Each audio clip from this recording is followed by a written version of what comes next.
We are delighted to be joined by one of our favourite YouTubers, the host of Theology Nights, Brad Weber. Hello and welcome to Exposit The Word, Brad.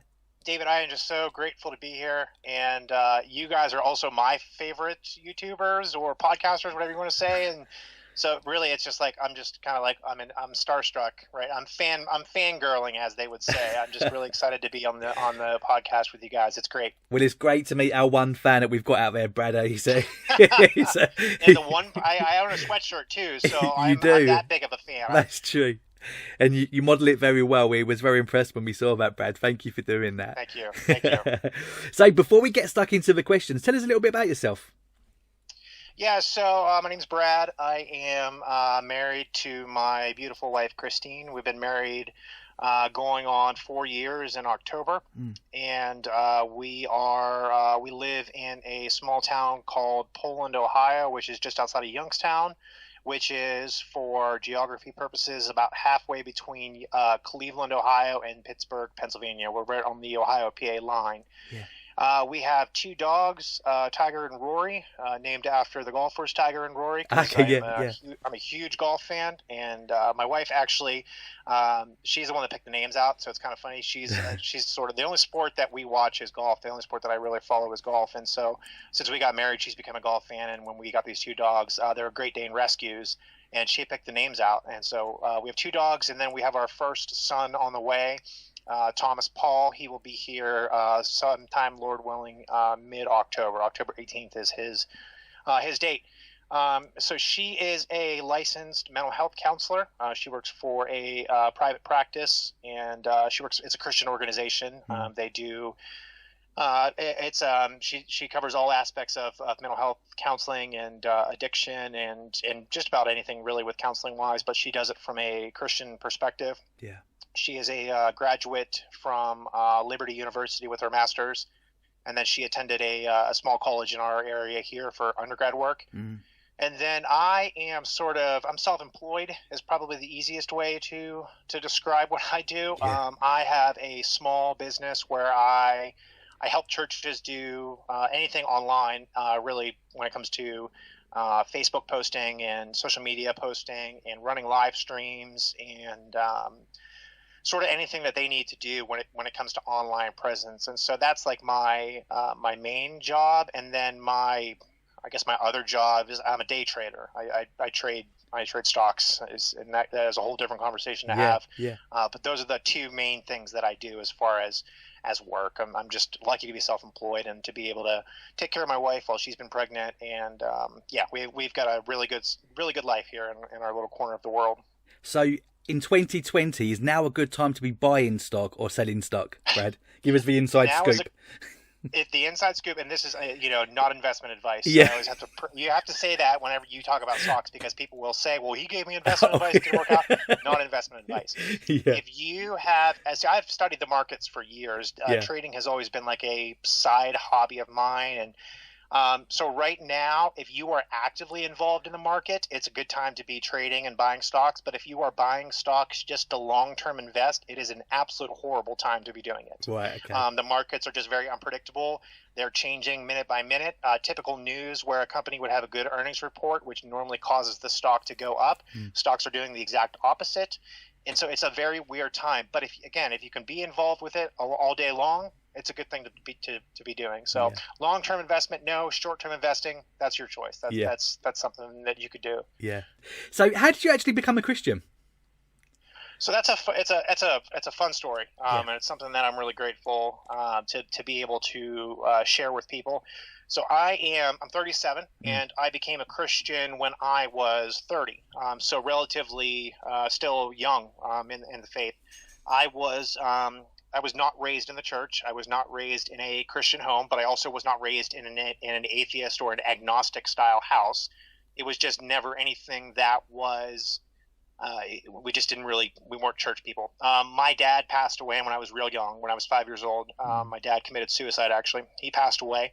And so for many years, it was just my mom and I, and I was born and raised in Ohio, and then we moved to southern Florida. When was this? A couple years after my dad passed away. So I was probably 8 years old or so. Yeah. we moved to Southern Florida. We lived in Southern Florida for a while. And then when she met my stepdad, we moved back to Ohio. And then that would have been the first time that I ever experienced church. It was sort of living in his house, his rules type of thing, where, he was going to church. So we went to church. I had no understanding of what it meant to be a Christian. I had no Bible knowledge. I had I mean, if I'm just being honest, I didn't have a desire to learn and to become a Christian. I just was doing it because that was my dad's wishes. You're going to live in his house, you're going to church, and I was fine with it. Yeah. So I did that for a couple of years. And then when I became, when I got into my 16, 17, 18-year-old ages, I sort of rebelled and became my own person. And that's when I really began my road, if you will say, to becoming a Christian, like 14 or 15 years later. I began experimenting with drugs and alcohol and that whole lifestyle. And before I knew it, I was 30 years old. I was homeless. I was completely addicted to drugs. And that's when I encountered Christ. That's when I was saved. That's when I became a Christian, was after those years of now I have a better understanding of what it means to be a follower of Christ and to be saved. And I now can look back on it and see where I was actively running away from God's will for my life, and to kind of look back and see, obviously, like, I don't wish the journey that I went on. It was bad. I mean, I should not be here, talking with you. Honestly, like, I should have died, many, many, many times. But by the grace of God, here I am.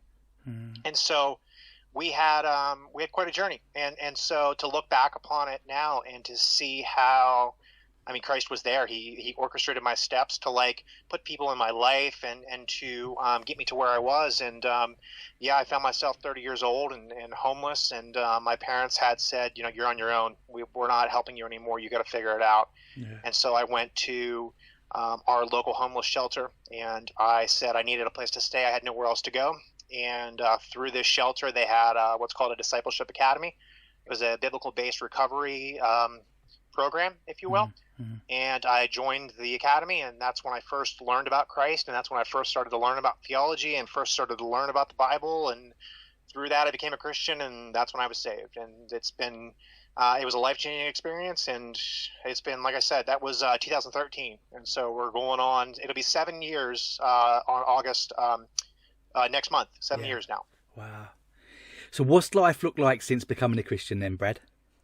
Well, it's funny because, like, when I first went to the mission and when I finally got serious about getting clean, and when I finally started to take this, I always say Jesus stuff, like when I finally started to take that serious, and as I was praying for the first couple of times, I didn't want to just get clean off drugs. Like, I wanted to be completely changed. And I remember praying that, like, Christ, if you are real, and I'm still skeptical at this point. I'm still not a committed, fully 100% believer. Yeah. I said, I don't want to just be saved from drugs and alcohol. I want my life to be entirely transformed.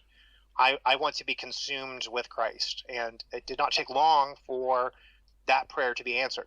And so, I went from being a person who never viewed marriage as something that was a desire of mine. I viewed, I never thought it was something that I would ever be. I would never be in a committed relationship for that long.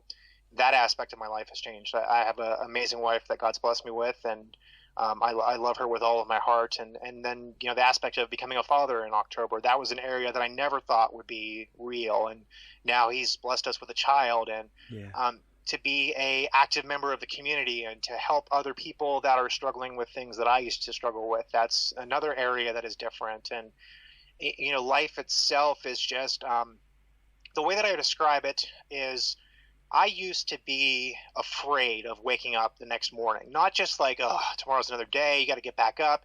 Like not just that attitude. I used to be literally afraid of what the next day would bring, because I was so involved in addiction, and I had all these lies of these stories that I was telling, and I was always looking over my shoulder.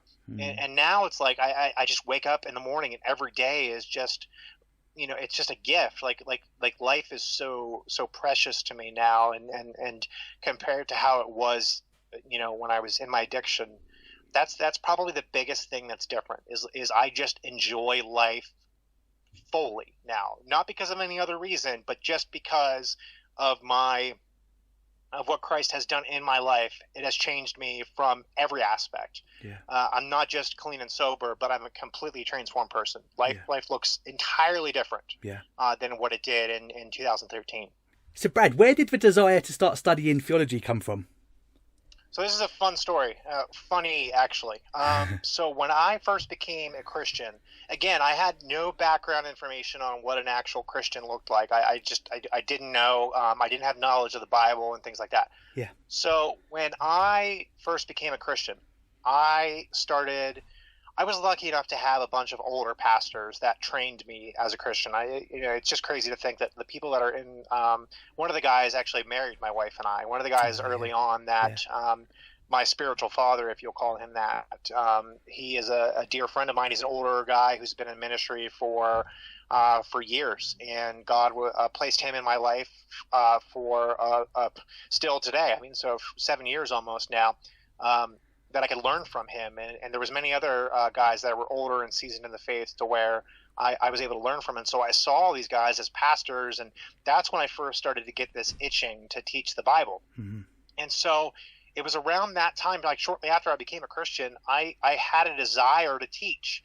And me, again, not really knowing what it meant to be a Christian, I thought that when you became a Christian, you just went into ministry. I just thought that was like the natural transition. Yeah. And so, like, I would tell people this desire, and they would sort of chuckle. They would be like, no, that's not the desire at all. Like, that's the opposite, really. Like, people don't become a Christian and then automatically go into ministry. Yeah. It's you have to be called towards it. Yeah. And so it was early on that some people said, well, maybe you're getting a calling into ministry.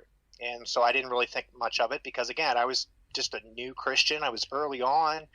And then God just started giving me opportunities to teach and to, he gave me a platform at the rescue mission where I attended this academy. I actually became an employee, and I worked there for 5.5 years. I got a job offer, and I started as a client advisor, and I worked my way all the way up to a vice president position, and I was there for a long time. And then God called me into another area of life, and I'm very grateful for my time there.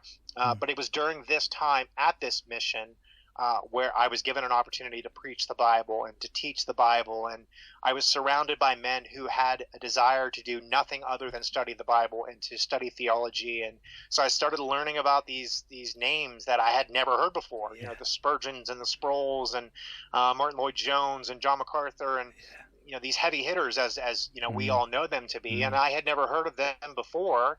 And so I just started to get hungry for theology and for the Word, and it just overtook me. It just, as I said before, I wanted my life to be completely transformed in every area. Yeah. And so it just started to change. And even when I moved out of the mission and I got my own place, I was watching John MacArthur sermons. I was watching Grace to You, and I was watching Alistair Begg, and I think that's what I did on Friday nights. I would watch sermons of these guys, and it just kept growing and growing and growing. And I'm just really grateful for one of my biggest struggles. I don't really struggle with this as much. It might pop up every once in a while, but I see younger guys that in their late teens, early 20s, and here I am. I'm 37, and I always would think I'm late to the party. Like, I have so many years that I've got to catch up on. I'm just now becoming a Christian. Yeah. And so I would struggle with that a lot. And then I finally got to the point to where I realized, like, no, this is part of my journey that God had me on. And he orchestrated it. And so I need to understand that it was in his timing, and I'm okay with that. And I'm fine with that. But it was just every single day I noticed that the only things that were satisfying me were was studying theology and was reading the Bible and watching sermons and all of these things from the past. They just sort of slowly started to go away. And so it just kind of snowballed from there. When I first became a Christian, I just had that desire, and it grew. And it's crazy to think that, like, I went from having zero Bibles, I didn't own a Bible. Yeah. To now, I could tell you about GSM count on certain Bible versions, and I could tell you about different covers of Bibles. And it's crazy to kind of like step back and think, like, wow, like this has been quite a journey. And it's just, I love it. I love the study of theology. I just really do. Yeah. It really comes across as well. We mentioned at the top of the interview, you've created this fantastic resource, Theology Nights. I'm really interested. How did you come up with the idea, and when did you start YouTubing? So, as we were kind of talking about behind the scenes, technology has always been a thing of mine. It has always been a passion. I've loved technology since I was a little kid, and so I gained a lot of knowledge early on, and then I went to tech school, and I thought I was going to be in IT for my career and things like that, and so I've always had a passion for technology.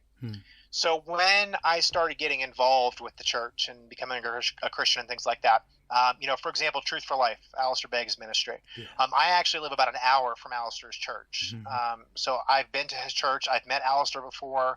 I've seen the Truth for Life building. And so they're in my backyard. Like we're close to them. Yeah. And I saw that ministry and how amazing it was. And I thought, man, I would love to do that. I'd love to do something like that. And then there's the other podcasts that I learned, like even like Dwayne from the Bar podcast, for example. Yeah. When I first started out, like I hadn't even pressed record on the camera yet. I had a conversation with him once. I mean, he just offered his time to me. He never knew who I was except for that one message I sent him. He texted me his phone number. He said, call me whenever you want to. He gave me advice. And so I really started to think like, okay, what's my gifting? What am I good at? And the live show idea kind of came. It sort of happened, and I remember it was a Tuesday afternoon, and I had decided that okay, if I'm going to do this, I just need to do it.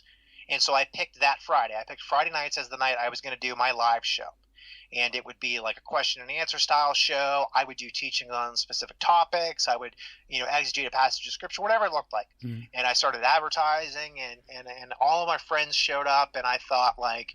After the end of that show, I was like, man, that was so much fun. It just felt so natural. And then I was trying to like tell myself, all right, don't get too overly excited. This is the first time, it's you just take it easy and stuff like that. And then they just started happening more and more and more. It just became, it was just like I didn't even have to try to do them. It just felt so natural to me. And so those were the early days, and I just kind of, I started growing a little bit more, and that was some confirmation. And then I started meeting new people, and I got plugged in with some guys that have been doing it longer, and I could learn from them. And I had so many people tell me that were in our community. We're a smaller community, and so everybody knows everybody just about. And so I'd run into somebody at the coffee shop, and they'd be like, hey, I watched your show, and they would say something that you could only know that if you watched the entire show. And like these were like random people that were watching. It's not like it's like my mom and wife were the only two people watching. Like they were actually watching the stuff that I was doing. And I remember people telling me, that's you. Like, you just fit comfortable behind the camera. Like, it looks like you. Like, that is your thing. And so I kind of just got some confirmation early on that, like, okay, this is what I'm supposed to be doing. And the Lord gave me some confirmation as well that, he put some people in my life to learn from. And I'm not a numbers guy. But just naturally, you have to watch numbers in the online world because, that's just what you do. We watch numbers, we watch view counts, we watch subscriber counts and stuff like that. And I started noticing those numbers were going up, and then I could zoom out a little bit more, and my network was getting bigger and stuff. And so that inspired me to do more. And then I started learning more about audio and video quality. And so then that helped. And now, here we are 2.5 years later of doing the podcast and the live show. And I've just been able to grow and become more comfortable and learn more about how to do a good webcast or a podcast, whatever you want to call it, how to do that effectively, but making sure that I'm honoring Christ the whole time, because that's the important thing. It doesn't matter if I have good video, good audio quality. If I'm not teaching proper theology, and if I'm not making much of Christ and all that I do, it doesn't matter. And that's been my statement all along, is to make much of Christ in everything that I do. Yeah. And this is just the avenue that he's allowed me to do it through, and I'm really grateful for it. Yeah. So good. So what are your hopes for the future with Theology Nights, then, Brad? Yeah, I mean, it took me a while, and this is, again, we were talking about this behind the scenes too. It took me a while to be okay with this being it sounds weird to say this, but like this being my ministry. And I struggled with, like, okay, if I'm going to do this ministry, I've also got to do something else. And that was not anybody placed that on me. It was my own way of thinking. And I still don't know why. And I still don't, I don't know where it came from. But for a while, I just thought I had to be a pastor in order to do this ministry. And it actually became the quite opposite, was more clear. It was very clear that the Lord had called me to do this ministry and to do this platform. And this was the way that I was going to serve. This was the avenue that I was going to give back. This was the avenue that I was going to teach. And as far as the future hopes and plans and stuff like that, I'm excited for this part 2, I guess you could call it, because now it's almost like I've first off, I've got a new sense of appreciation for the podcast and for the platform. Taking some time off really allowed me to sort of get my spark back for it. But it's also allowed me to realize that, this stuff matters. Doing the online platform, it matters, like, because there is such a following of Christianity on social media right now that they need voices like you and I and so many other people that we could talk about on and on and on. They need the faithful voices, because a lot of teenagers, a lot of people in their late teens and early 20s are just going to Google and typing, what does it mean to be a follower of Christ? And the answers they get are typically not biblical answers. And I have a heart for it. In the deepest part of my heart, it breaks when I see the bad theology being put out through the internet. And that is what motivates me, and that's what keeps me focused on what I'm supposed to be doing with the platform, and realizing that, there is a need for it. So I guess the hopes for the future are just to keep doing it. And as long as the Lord wants me to keep doing it, I'll keep doing it. And that's sort of the future plans, I guess. And always tweaking, getting better, always making better quality audio, better quality video. And those things are just, I always like to do things with excellence and stuff like that. And so learning more about platforms and stuff like that is also a goal for the future as well. Yeah, so good. With the way that momentum's going in the world at the moment, Brad, do you see us heading towards a place where there's going to be Christian censorship on YouTube and social media like Facebook and Twitter? Oh, man, that's so I'm an analytics guy. Part of my job is to provide data to people and to provide real results for people. When I give feedback to a church and I tell them this is why this post is performing good, I pull up analytics and I show them. You can see specifically where certain targets or certain keywords are targets of Facebook, of YouTube, things like that, and they suppress the stuff. It's just the truth.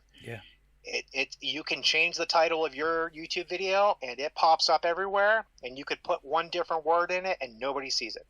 And it's again, it's a real thing. And I'm not saying that it's happening on all platforms, but I am saying that I've seen it enough that it is happening. And it's a real thing. And there's now, they had this thing, where all the Twitter accounts were hacked, and they had these supposed screenshots where Twitter employees can shadow ban or suppress people's tweets and stuff like that. Supposedly they have the options to do that. And I think that just confirmed a lot of the suspicions that many of us had, that they were doing that to people. And it just so happened to be that these people that are getting shadow banned or suppressed or whatever, they had a certain lean when it comes to their theology, and they had a certain, Christianity to them. And I think we're seeing now, especially, I think we're starting to see it more. People are starting to become more aware of it actually happening, I think is what, because there's been guys that have been saying it for years. There's been guys that have been saying this is going on, and people are like, that's not happening. I think people are starting to wake up to realize that it really is happening, and to what level it does, and to how much.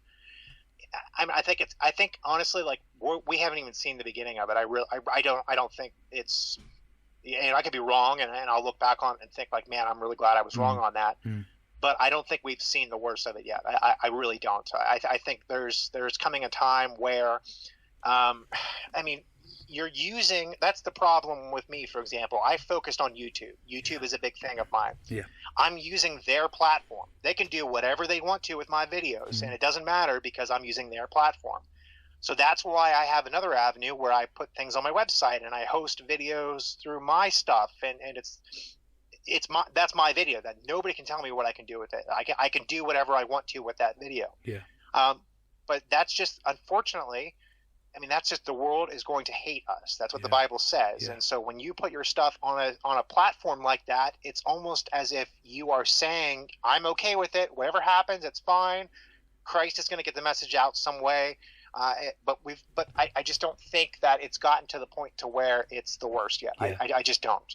And that could also be because I'm such an IT computer guy, and I see all this stuff happening, and so maybe that's why I think it's that way. But to answer your question, I mean, yeah, it's happening. I really believe that it is. Yeah. I think you can prove it too. Yeah, yeah. As well as teaching on your channel, you also do some interviews. Who was the first guest that you interviewed? Oh man. So the first guest that I ever interviewed was D.A. Carson. And so jokingly, I was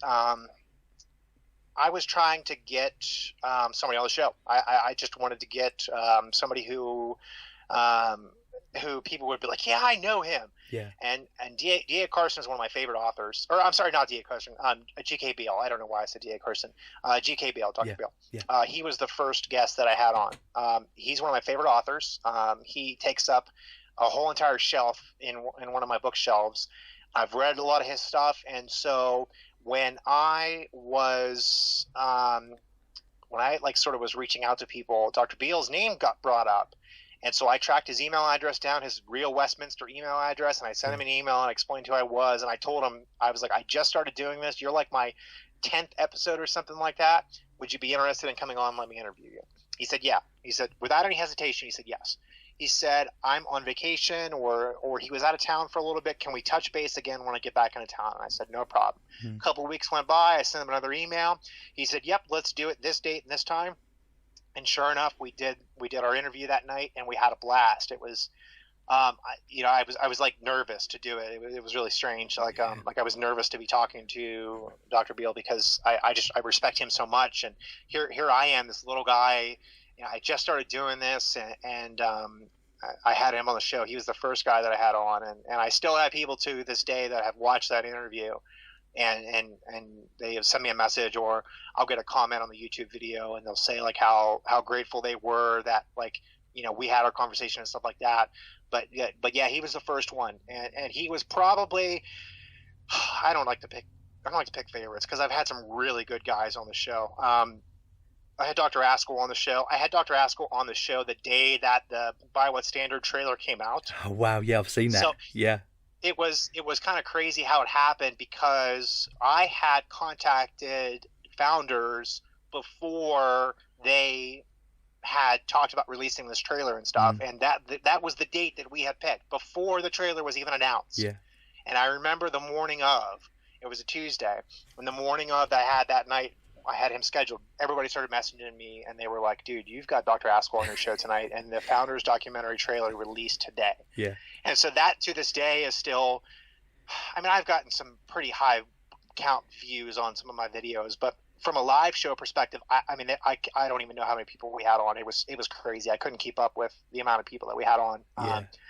That was fun. I had Dr. Ben, John Dustin Benge. I had him on before. He's been on a couple of times, and then I have like Brandon. He's been on before, and I've had other guys that do podcasts. I've had them on, and I've had local pastors. I've just had like a good collection of people on the show, and that's the thing that I love doing the most. Is I love having somebody else on the show. We just talk. You know, Yeah. we kind of do like you and I are doing. We have an outline of questions that we're going to work through, and we're going to talk about ministry and theology and stuff like that. And I loved doing those so much. I loved them, and I'm excited to start doing those again. Yeah, too. yeah. Have you had the chance to meet any of your guests in person so far? Yeah, luckily I have.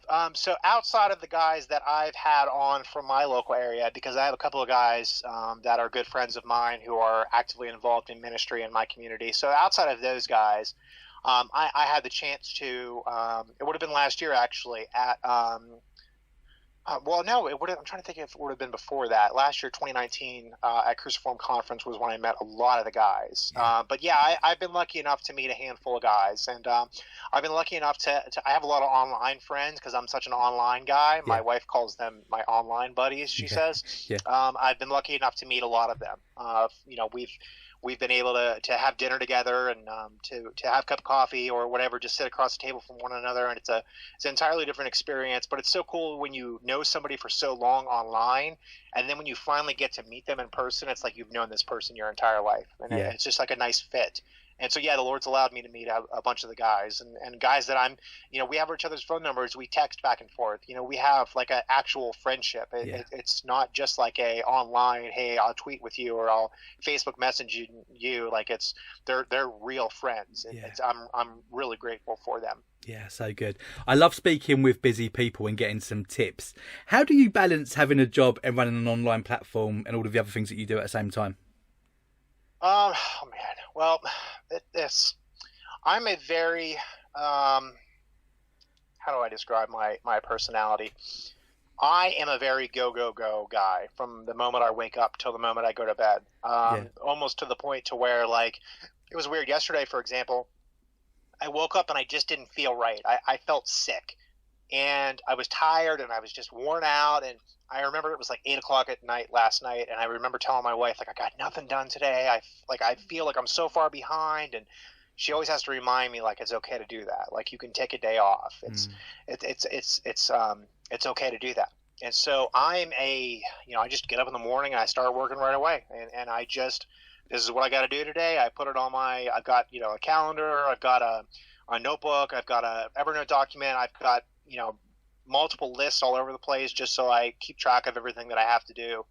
And I just schedule, I just organize stuff, and really I'm lucky that I get to work from home. And so that changes the dynamic a lot. I don't have to go anywhere. I don't have to drive to work. I don't have to sit in traffic for work. I literally come to my basement and that's where I work from. And so that allows me to do a lot. I can do a lot of things at once. And so I can do all of the tasks that I need to do right from my home, and I can also do stuff that I need to do at home while I'm doing other things.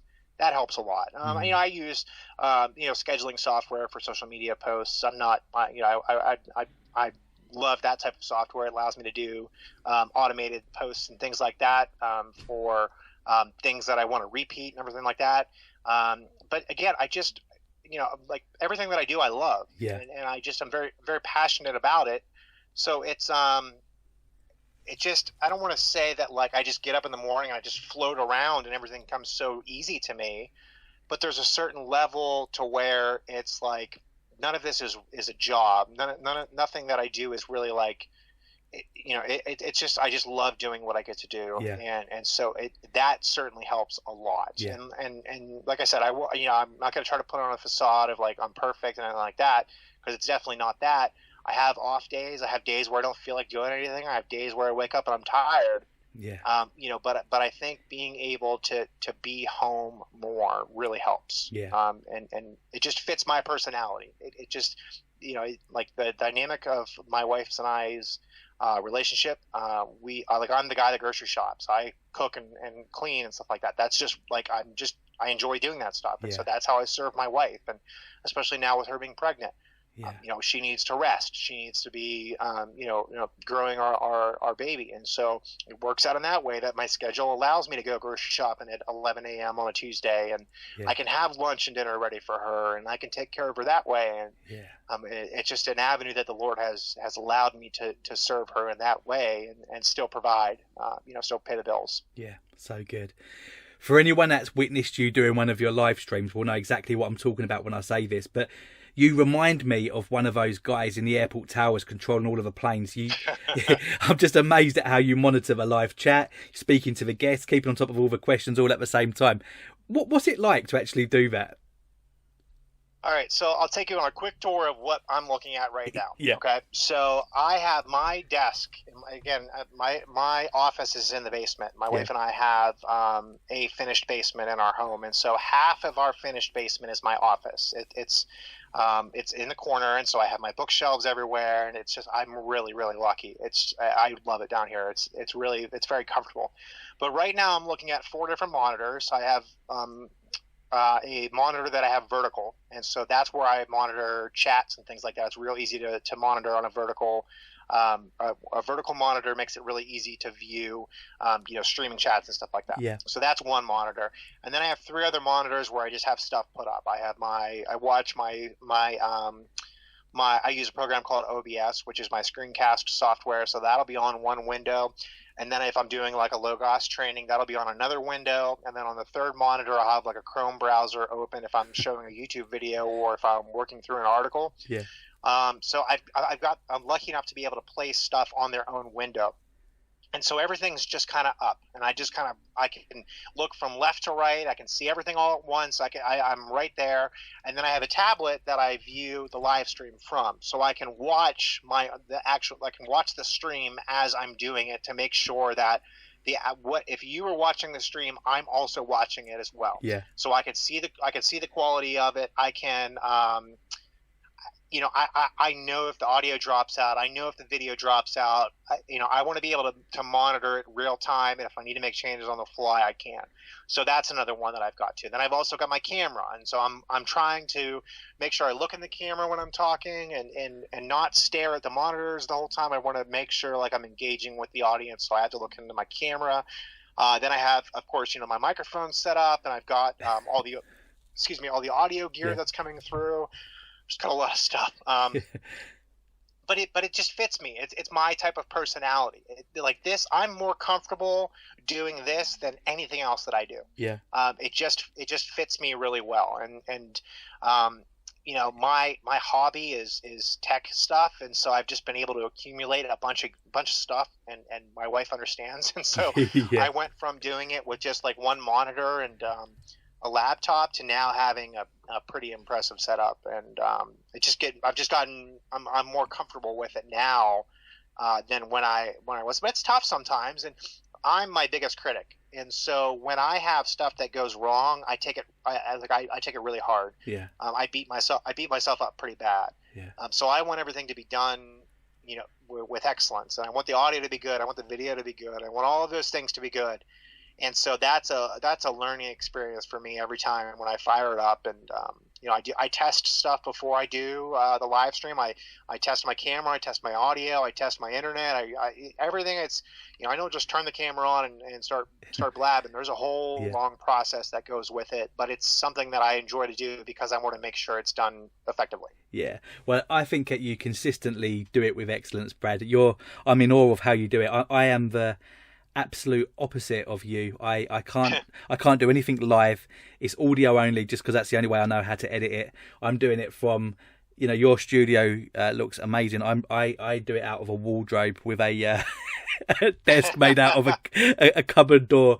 You're doing a great job, and it's amazing. That means a lot. I appreciate that very much. I'm very lucky, and my wife I mention her a lot. I'm not just saying this just to be like, oh, you got to mention your wife. Like, that's not it at all. But she really, she understands that this is, it takes a special kind of wife for their husband to say to them, hey, I'm going to take every Friday night and sit in front of a camera in the basement and talk to people on the internet, and her be okay with it. And she has been since day one. She's been my biggest fan. And so she understands this is my thing. And that's super helpful. That really makes it easier for me to do because I know that I have her full support. Yeah, definitely. You've done a brilliant series on spiritual gifts. What is your experience with the charismatic gifts, and when did you become so passionate about teaching them? Yeah, so that's it's always a hot topic. Is the charismatic movement, spiritual gifts, the charismatic-esque music worship style bands? It's a hot topic. So when early on in my Christianity, we had attended a church that became very Word of Faith. It became very, very charismatic, and it was at that time to where my study of theology went to a different level. I took it personally that I was allowing my family to be exposed to this type of teaching, and I made it I was never going to let that happen again. And it was at that point, and I'm grateful that we had that time, because my wife and I both grew immensely from that time. We got to experience it firsthand. That's what really did it for me. I wanted to know what I was being taught. I wanted to know what the Bible said about these things. And when I began to study intentionally the gifts and the charismatic Pentecostal-esque type movement, it just didn't line up with what I was studying in Scripture. And it was about that point to where, we had some friends who, and I say had, unfortunately, because, we just, when you are called to be a Christian and you begin this journey of studying theology and wanting to get the Bible as accurately as you can, because you're not going to get it perfectly, but you want to handle it with the best care that you can. You are now taking on a certain role that is going to put you in some situations that you might not want to be in. And we got put in those situations where I had to have some tough conversations with friends, and they did not agree with me, and they just, to this day, they won't even look at me if I see them in public. We've just had some unfortunate things happen. But it was through all of those situations and conversations and all of those that, I remember sitting across the table from the associate pastor of that church that we left, and me explaining why we were leaving, and him just not agreeing with me, and him just saying that I was wrong, and we didn't get it, and we were wrong. It's just plain and simple that we were wrong. And I remember just like that. I love these people. I still do. I still have ran into them, and we care deeply for people that are in this type of movement. It breaks my heart. It just hurts to see people caught up in that movement, but it also fueled my passion to help and to teach and to do series on that stuff. Not because I think I've got it all figured out, but because I've been through it firsthand, and I've dedicated the time and the resources and the energy to studying it. And I know that there are many people that have gone through those movements, and when Christ opens their eyes and they realize what's going on, they're sort of like left on their own, because it's very common, at least in our area, and I'm sure it's common everywhere else. It's very common for a person to leave that style of church and then to be ostracized in the community. Everybody looks at them like, don't talk to them. They're the ones that spoke up. Ignore them in public. They're not welcome here.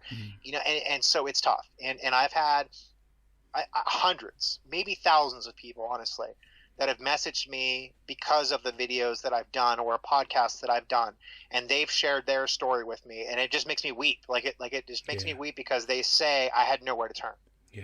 When I confronted my pastor, they shut me off, and they kicked me out of the church. They told me I was wrong. They kicked me out. I lost friends. My husband and I, we don't have anywhere to go. My wife and I, we don't have anywhere to go. And those things started happening. They still happen today. And those are the little things that,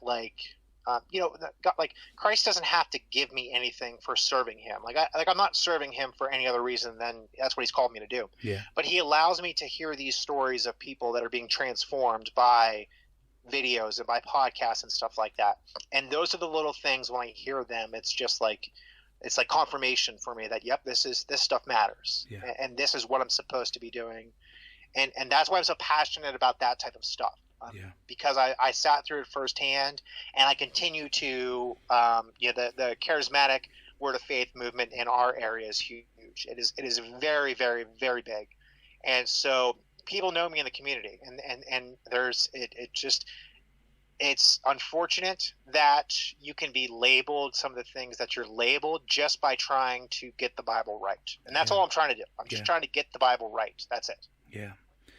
Unfortunately, you touched on it earlier on. If you was to Google about, what is it to be a Christian, you're gonna, or if you was to seek credibility by looking at the best-selling or the most listened to podcasts on Apple, the prosperity preachers are going to be the ones that are going to be coming back to you. I know you've spoken about this before. What is the prosperity gospel, Brad, and why is it so dangerous? Well, I think, and we can talk about it for hours upon hours and give you theological answers and defense from Scripture and things like that. But to give the easiest answer, the prosperity gospel teaches you that God wants to give you things if you follow him. that God is going to give you a better marriage, that God is going to give you a better job, that he's going to give you more money, that he's going to give you better health just by you following him.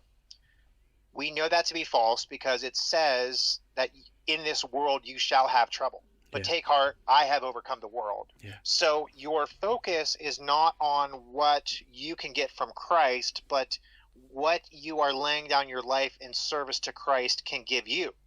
And it's almost like, that John F. Kennedy phrase where he says, ask not what your country can give you, but ask what you can give to your country. It's kind of like that, because the prosperity movement has your relationship with Christ backwards. It's focused on man. And it's what can I gain by following Christ, not the other way around. And again, like God can do whatever he wants to with your life. So if you, before you were a Christian, and then you became a Christian and you got a better job, you have a better marriage, I'm not trying to say that those things are false, because naturally the Bible tells you that your life should be better as a Christian. However, it's not guaranteed that you're going to have no trouble, and it's not guaranteed that you are going to make more money, and it's not guaranteed that you're going to be healthy and wealthy and successful. It actually, most of the time, it means the exact opposite. And the prosperity movement, really, if we're just being honest with each other, the prosperity movement sounds great. If I was selling you something and I was going to sell you a gospel, am I going to sell you the one that says you need to lay down your life, you need to die to yourself daily and take up your cross and follow Christ? Or I'm going to sell you a house, success, a big bank account, a great marriage, friends, a job, promotion. Which one are you taking? It does it's really that's why it's so successful, first of all, and that's why it's so dangerous, because it is so successful. And that's why I think it's so important to speak out upon it, because it's wrong. It's not that I just don't like the style of worship, or I don't like the style of preaching. The fact is that theology is wrong. And it's, when you place your life under the teaching and preaching of the Bible through whoever it is, you are entrusting your eternal state to that person. It's big. If we don't get the Bible right, we have missed everything. And so it's important to get it right. It's important to take it seriously. And it's tough. It's tough to do, because again, like I said, the prosperity movement sounds so good. Do you see this just becoming a bigger and bigger problem? Or? Well, it's strange, because there's little glimpses of this type of movement losing its steam. There are certain videos that come out of well-known teachers that are sort of saying, listen, I got it wrong. I messed it up. I was not teaching the full counsel of God. There's little glimpses all over the world. And I think we could even look in if you really evaluate and you step back and you think in your immediate circles, the friends, the family, and stuff like that, the conversations that you have, there's a lot of times where people who were not involved in solid theology are now starting to come out of that poor theology and starting to learn more about good theology. I'm hearing personally more of that happening. I'm not hearing as much of the opposite of people rushing towards this prosperity movement in the hundreds, like it seems like it was for a while. However, from a large scale, I don't think I think we have a long way to go. I don't think it's ever going to be completely eradicated. I don't think that's our goal. Because again, I don't think it's realistic to even have that as a goal. I just don't think it's going to happen. But I do see that, again, the platforms that so many of us have been given to be able to use the internet and to be able to use podcasts and to be able to use YouTube to do nothing other than teach and preach the Bible, and to do it in an effective manner. We're reaching people, and we don't even know how many people we're reaching. We don't truly know. And that in and of itself is encouraging to me, because I know there's so many others that are doing it, that we're not alone.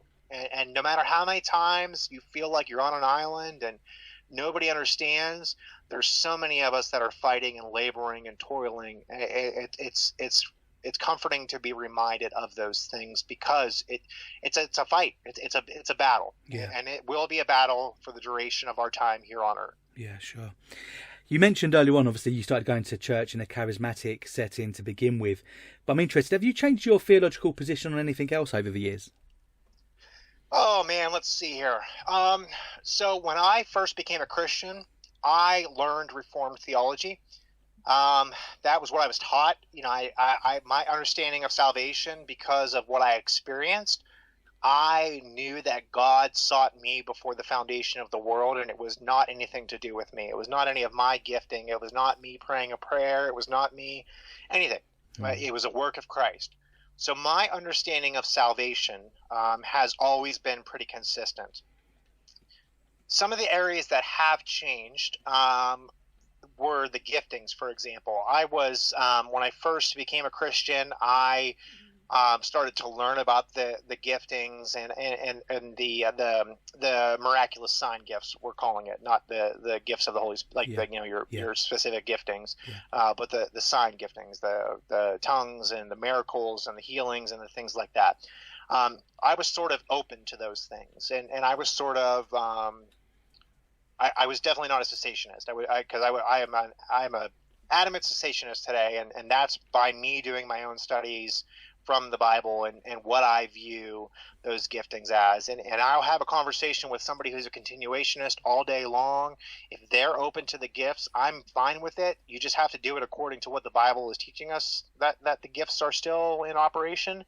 I think those two sides, if you believe in the gifts or if you don't believe in the gifts, we can have conversations and we could be friends, and that's one of those things, like if you believe in the sign gifts or not, that's a hot topic. Yeah. But that was one of the ones that I guess has changed throughout the years, was my understanding of how the gifts work. I believe God can do whatever he wants through whomever he wants, but I just don't believe that like the apostles, for example. I don't believe there's any modern day apostles. That was something that I didn't understand when I first became a Christian. I didn't understand the distinction between the title of apostle and the mission of an apostle, the two differences in the words. I didn't understand that. So that's an area that I've changed.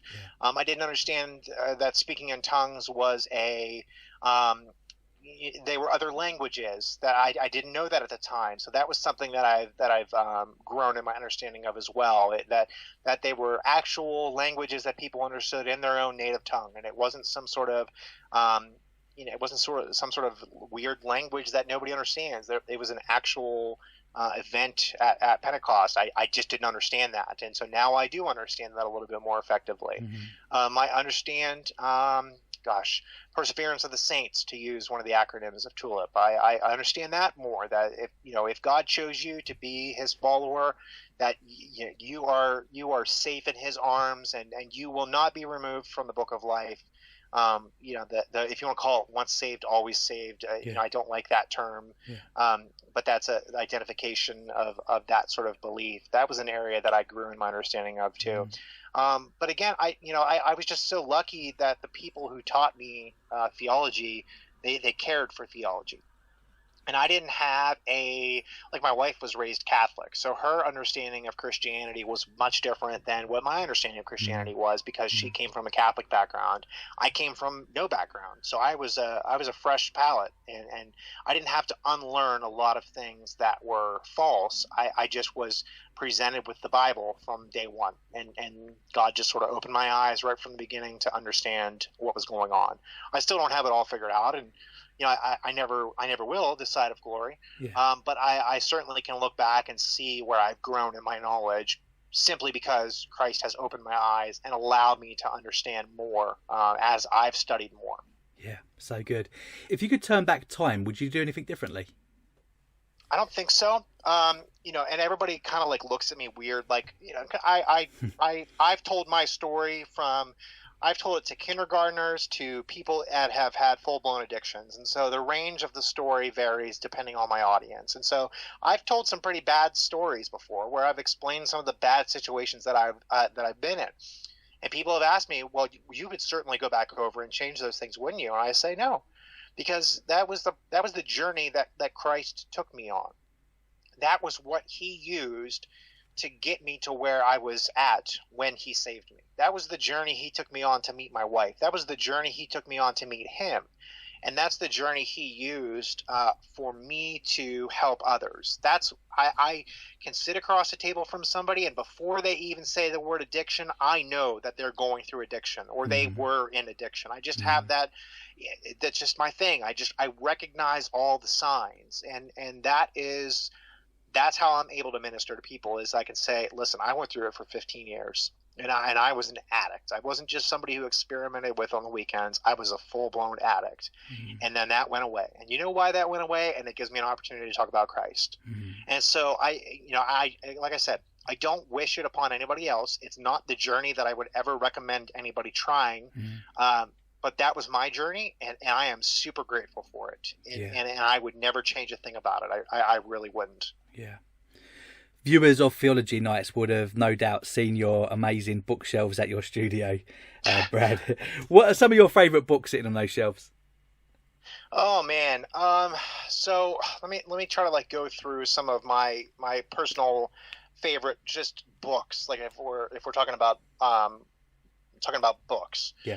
So I really enjoy theology type works. I'm a big fan of theology, and so the New Studies in Biblical Theology series is one of my favorite series of books ever.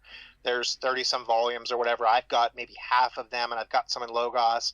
I love those books. Those are some of my favorite books as a whole, as the series. Yeah. But as I'm looking on my shelf right now, because I just like to look around and something will come up into my mind. For example, there's a book called From Heaven He Came and Sought Her, which is a book on definite atonement and the atonement of Christ. It's set up in an essay format, and there's multiple authors.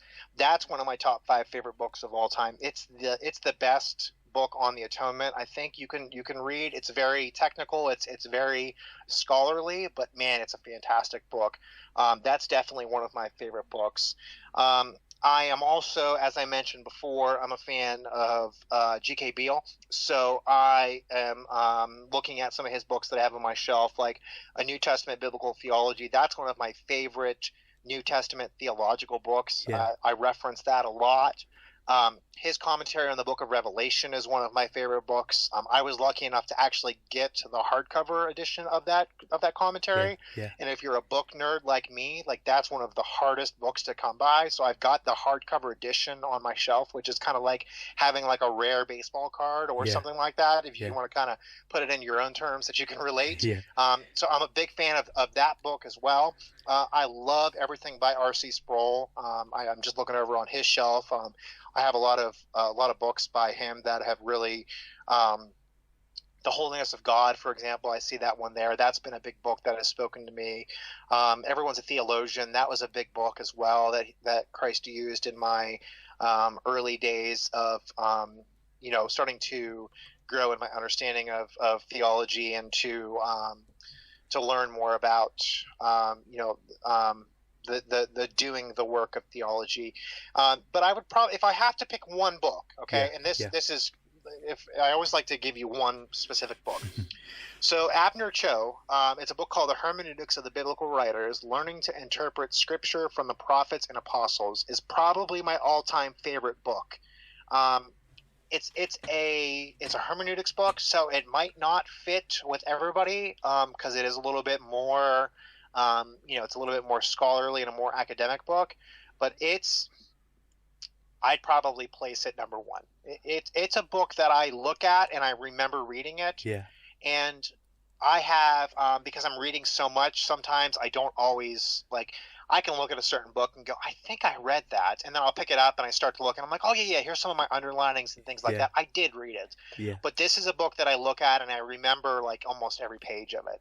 It's just, it was... I got it at, when did I get this? This would have been at Together for the Gospel in 2016.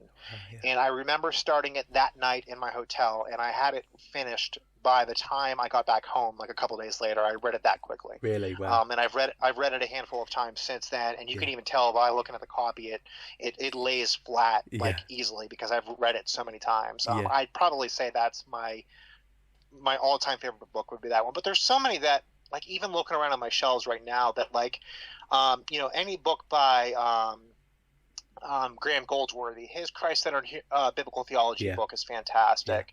The Christ of the Covenants by O. Palmer Robertson, that's a good book too. Dr. Schreiner's New Testament Theology, that's a really good book. I've got there's just it's like we're really lucky to have so many good books. I'm lucky that I've had a lot of people that have said, here's these books, take them, put them, build your library. We could spend a whole hour or two just going through books and talking about how lucky we are to have all the resources that we do. Oh, for sure. Well, you've sold the Abner Chow book to me. I've seen it on Amazon before, and I've eyed it up, but I'm gonna buy it straight after this interview today, Brad. You've sold it to me. It's fantastic, and it's one of those books that you would appreciate because you're in a teaching role and you'll understand the. I remember it so vividly. Again, I remember reading the book and certain things coming off the pages, and I remember having to take a moment and just absorb what I was reading. It's really that good of a book. I'd be excited to hear your review on it. Oh, for sure. Do you think you've got a book inside you, Brad? I don't know. I've had some people. So I taught through the book of Hebrews almost twice. Every verse, every line. Expository. Which you're very familiar with. I taught through it verse by verse twice, almost 2 times. One time completely, and then the second time I think I taught through 75% of the book. And so I had a couple of friends that jokingly said you should write a book on the book of Hebrews, because the book of Hebrews is my favorite book in the Bible. I think it is. I think if you were to take one book and you can't summarize the entire Bible in one book, I think you need all components of it. But I think you could come pretty close just by the book of Hebrews to summarize the entire content of the Bible. I love it. I don't know if it's because I've taught through a lot of books in the Bible. And so every book or anything that I teach is always in an expository manner. And so I've taught through 1st and 2nd Timothy. I've taught through Philippians. I've taught through Hebrews. I've taught through 1 Peter. There's other books that I've taught through from start to finish. But the book of Hebrews, it was a journey, and I spent very I had intentional times of study in the book of Hebrews. And so if there was a book that I was going to write, it would probably be, I don't want to say a commentary on the book of Hebrews, because I certainly don't understand it to that level. But it might be a reflection on a journey through the book of Hebrews. That might be, if I were to write one, that might be what I would write about, would be the a personal experience through the book of Hebrews, probably. So good. Did you get a chance to record any of your teachings? I have some of them. I don't have them. I don't think I have them online. So before I started I taught through the book of Hebrews in 2 different settings. And so it was done at before I got really involved with videotaping and stuff like that. I have some of them. And I don't know if I have how many I have on my YouTube page. But I don't have as many as I'd like to. No, I certainly don't. Brad, I can't believe it. The hour's gone by so fast. I've really enjoyed speaking to you. It always does. So good. What is the best way for people to get in touch with you? Yeah, so I am pretty active on Facebook. That's my big platform where I do communication and posting and stuff like that. So if you search on Facebook, if you search Theology Nights, you could find our page. We would love for you to follow us, leave us a like, send us a message. You'll get me. I'm the guy. So if you ever have a question or if you ever want to chat, send me a message on Facebook. Just search Theology Nights. But our big platform is YouTube. That's where we have the most subscribers, the most views, and stuff like that. Again, you could search Theology Nights on YouTube, or just go to theologynights.com, and you can link to all of our social media platforms. And we have links to all of our old videos and teachings, and we have links to some of our other resources that we recommend. We have links to some of the other ministries that we work with, book recommendations, things like that. So theologynights.com is sort of the one stop to get all of our resources. Really good. Well, I really want all of our listeners to go and follow you, Brad. So what I'm going to do, I'm going to put the links below this video right now. So there'll be links to your YouTube, your website, your Facebook, your Twitter. They'll all be in the description below. So please do go and follow Brad. Give him your support. Truly an honor, my brother. Thank you so much. I appreciate it.